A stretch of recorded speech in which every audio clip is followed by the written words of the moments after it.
And here in the U.S., pressure is mounting on Boeing and the FAA to take action. The number of airlines grounding the Boeing 737 MAX 8 around the world is growing as the first Canadian airline joins the list. And take a look. Those are the Boeing 737 MAX 8s flying in the air just last week. And then look at this. This is the number overnight. So let's go to ABC's David Curley at Reagan National Airport with more. David, good morning. Good morning, Paula. The more than 70 737 MAXs are in service this morning in the U.S. In fact, one took off from right behind me earlier this morning. Despite all that worldwide action, the FAA says they can fly for now. Countries and airlines around the world this morning are grounding or banning the 737 MAX 8. But here in the U.S., the FAA is doubling down against such a move. We've learned there have been reports of concerns. 2 U.S. MAX pilots telling authorities in November that the nose of their plane suddenly dipped after engaging the autopilot. Another pilot also anonymously complaining about a lack of training for the new aircraft. The FAA says there are no verified incidents in the U.S. similar to the first crash, and it has no basis to order grounding of the newest version of the 737. It has been involved now in 2 crashes in less than 5 months. The president jumping into the debate now, tweeting that modern jetliners are too complex to fly.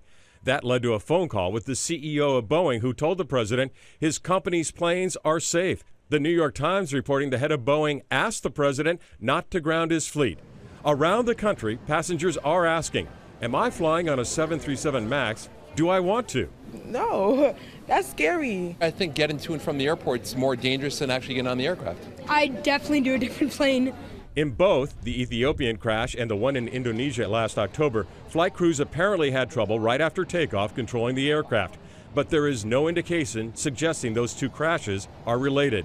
We're still learning more about the 8 American victims. Among them, Dr. Manisha Nukavarapu, an internal medicine resident at East Tennessee State University. She was on her way to Kenya to visit family. Her sister had just given birth to triplets, and she was very excited to do this. And Matt Vasir of California. His mother says he was excited to attend the UN Environment Assembly for the first time. Now, the FAA says its decision not to ground is based on evidence. That's why the data from those black boxes is so important and so timely as well. Cecilia? It's all about these black boxes right now. Okay, David, thank you. Let's bring in our contributor, Colonel Steve Ganyard, a former Marine fighter pilot and aviation expert. Good morning to you, Steve. So we just heard David Curley there say, you know, the fight over this black boxes has lasted days. We now know that they could be sent elsewhere, likely to Europe, somewhere overseas. But what has this delay done to the investigation? It's inexplicable and it's inexcusable because every day that they delay is another day we don't find out what happened to this airplane. So the investigation itself should be going on in parallel. They're at the crash site, but they have the black boxes. They need to do the analysis of the data and do the crash site. Look at this black box, which is really orange, so they can find it. This is really just a big hard drive. So we always keep talking about these mishaps, find the black box. That's because this will almost always answer why an airplane went down. So every day the Ethiopians delay it, they're putting the general public at risk. China, Europe, Australia, South Korea, countries all over the world saying we're not going to fly this plane right now. The FAA is holding firm, and you think that's the right decision? I do, because there's no scientific evidence at this point that says there's a problem with this airplane. And so until they find a problem, we need to continue to fly this airplane.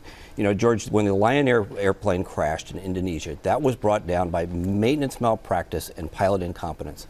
People are understandably a little bit nervous, but right now this is a perfectly safe airplane until we find out otherwise. Steve Ganyard, thanks very much.